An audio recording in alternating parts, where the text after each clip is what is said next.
Tough. All right, lest we forget, God bless Americans. God bless Americans. Next speaker, Merlin Miller, former presidential candidate. He's going to talk about one of the things that I was really hoping that we'd be able to broach this year, and that's the USS Liberty.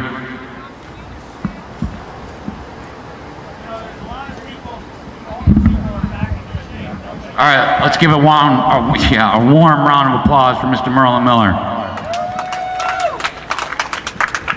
Thank you. It's an honor to be here.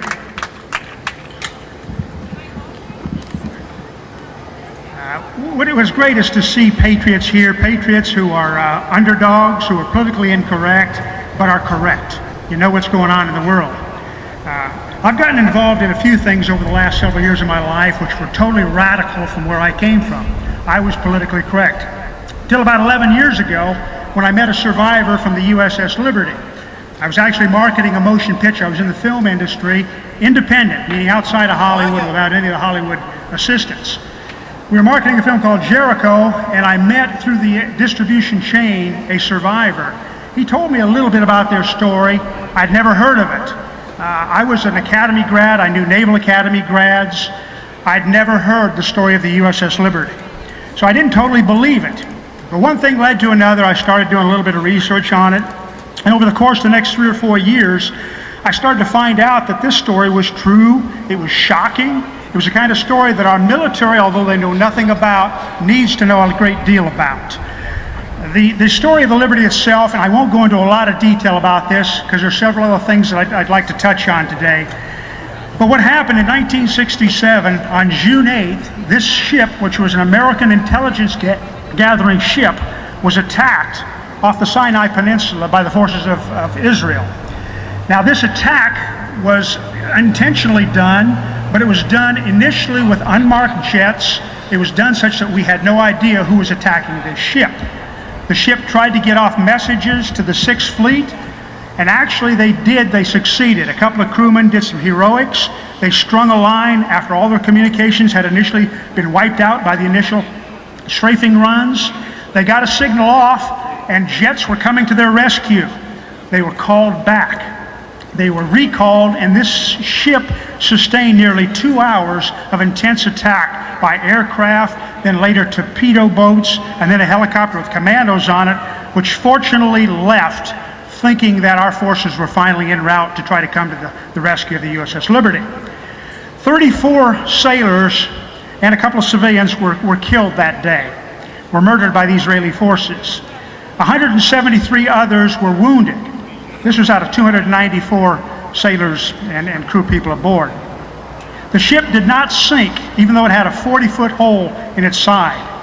Fortunately, later that day, actually a Russian ship came alongside, came near the Liberty, offered assistance. The captain, of course, refused that assistance, but the ship shadowed the USS Liberty through the night. And in my opinion, that's a good thing because the Liberty survived it until the 6th Fleet forces could actually arrive on site the next day.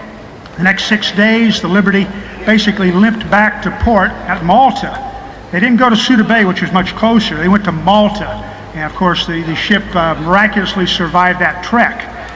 To talk to the Liberty survivors, they're heroes. They pulled off an incredible story of survival that day.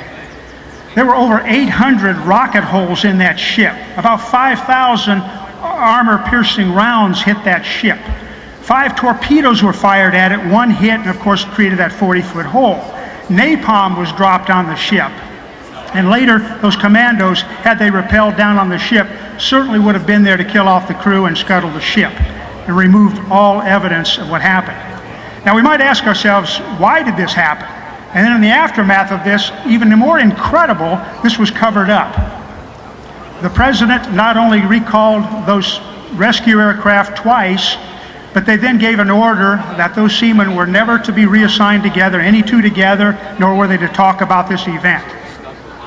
Of course, that traumatized him. Beyond that, an admiral who headed up the Naval Court of Inquiry basically was given 1 week to do it instead of normally probably 6 months, and they were not allowed to interrogate any Israelis in this matter. A lot of the testimony of the crewmen disappeared, was never included in the public record. Admiral McCain, Senator John McCain's father, was in charge of this. He sent off the report to Washington, D.C. with his signature, even though his adjutant general had basically said, no, this doesn't meet. It doesn't look right. There's problems with this. Still, they signed off on it. The general in charge of the inquiry was then directed, talked to the crewmen, and basically said, you guys can never speak of this to anyone after this. If you do, it's under threat of court-martial or worse. This is the kind of treatment these sailors went through. And they've lived with this since 1967. And it wasn't until nearly 20 years later that they first got together as a crew. Their story now has been told. Jim Ennis wrote the first book. Several others have written other books. A good friend of mine, Phil Turney, wrote a book which I think is an incredible book, and it's entitled What I Saw That Day, an incredible book from the heart. There is information now out about the USS Liberty, but you still don't find it in mainstream media. It is starting to circulate and hopefully will grow. But in the course of my whole coming upon this thing as a filmmaker, I wanted to tell their story. We now have a screenplay. Americana-Pictures.com is our website. We want to tell the story of the USS Liberty, and it's called False Flag. It doesn't deal just with the USS Liberty, but it connects to current intrigues. It's a political thriller, a story which hopefully will entertain people so that we can reach beyond the alternative media and actually have a chance of penetrating into mainstream media by entertaining the general public. If we can do that by whatever distribution means possible, we'll be revealing a story that is little known and needs to be well known. Because not only did a false flag occur against the USS Liberty, several other false flags have occurred before then and especially since then. I could go into a lot of detail on some of these, but I won't. It's not the time for that. But this story, I think, could really open up a can of worms and could be a game changer. So we are getting closer and closer. We're not going to give up the struggle until we get this film produced. In the course of that, the military, I can tell you a little bit about the military because I came from a background. The military are wonderful people. They're 99% there, all as patriots for the right reasons. They don't know, for the most part, how they're being used and abused. This story of the USS Liberty will reveal much of that. But these wars that are going on in the Middle East today, they're fabricated. This war on terror is a great fabrication. We are losing soldiers. We're losing our reputation in the world. We're losing our finances. All of these things are happening, and they're bringing down our country. I got involved politically because I was recruited about a year and a half ago to run as president for a new party, a party that would basically break away from the confines of the dialogue that the Republicans and the Democrats were talking about and try to reveal some truths, what's really going on to our country. The Liberty was the beginning of my journey, but since then we've gone down all kinds of incredible roads that the general public doesn't have a clue. I'm so happy today to see members from the American Free Press here. We've got to do so much to get the word out, to grow the message. Do it. Share the word. Let people know about the American Free Press, to start to subscribe to it. Learn the truth of what's really going on in our country. Don't trust the mainstream media. I understand there were going to be some speakers here that didn't come, speakers that are highly respectful of the Second Amendment. So unfortunately, they aren't quite as respectful of the First Amendment. But we need patriots to stand up. We need everybody to say enough is enough. We need to take our country back. And that's to me, what this is all about. I think everybody here is here for one reason. We want our country back. We want a country back that respects our values, that respects our traditions, that will honor the Constitution and will not allow these politicians in Washington, D.C., all 500, you include the Senate, you include the House of Representatives, you include the 9 Supreme Courts, and you include the President. If you got rid of 545 individuals, we'd have a clean slate, and that's what we need. But we need more than that. We need a media to educate and inform the public. It was Thomas Jefferson that said, the key to freedom is an informed public. We have a dumbed-down public. The Hollywood media, controlled by the same people, the international banking community owns these sources. They control the media sources. They control the politicians. They control what's going on in the world today through their central banking. I've also been fortunate enough through some of my politically incorrect activities to be invited to the country of Iran. I went twice to Iran over this last year. I got to meet with President Ahmadinejad. And I'm hopeful to go back and meet the President-elect, Rouhani, and also meet the Supreme Leader. These people are not the demons that we have been led to believe they are. The Islamic faith is a faith of peace. I'm a Christian, but I was over there treated with the utmost respect. I participated in a celebration, their 34th annual celebration of their revolution, walking through the streets with 2 to 3 million people who showed me respect, who knew where I was. They knew where I was from. They understand that it is not the American people.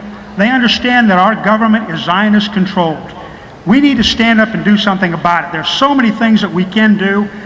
Forming a new political party is one of them. Whether the party that I was involved with last year can modify their platform enough, can find the support and the resources to become viable, or whether we can successfully form a coalition effort of viable parties, we need to do something to take on the corrupt Republican and Democratic parties.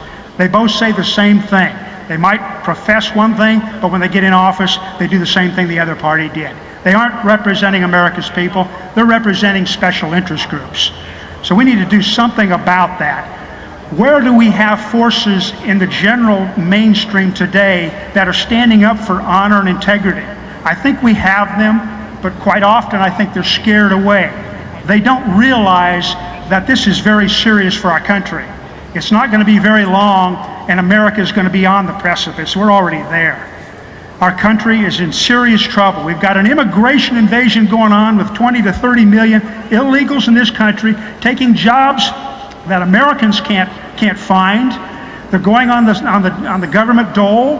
A lot of them are seeking that government dependency. At the same time, we've got these wars going on, and we've got a war on terror, and our borders are wide open. There's a major disconnect in logic here. We need to secure our borders. We need to get the illegals out of this country. We can't let them compromise with a new amnesty, as they did in 1984 when they were going to fix this problem and not have any more. And of course, you see what the result of that was. You can't trust them. They're not going to get it done. Our economy's totally falling apart, largely because we can't support these wars. We're also shipping all of our jobs overseas through these free trade agreements, which are anything but fair. All we're doing is benefiting multinational corporations and our foreign competitors.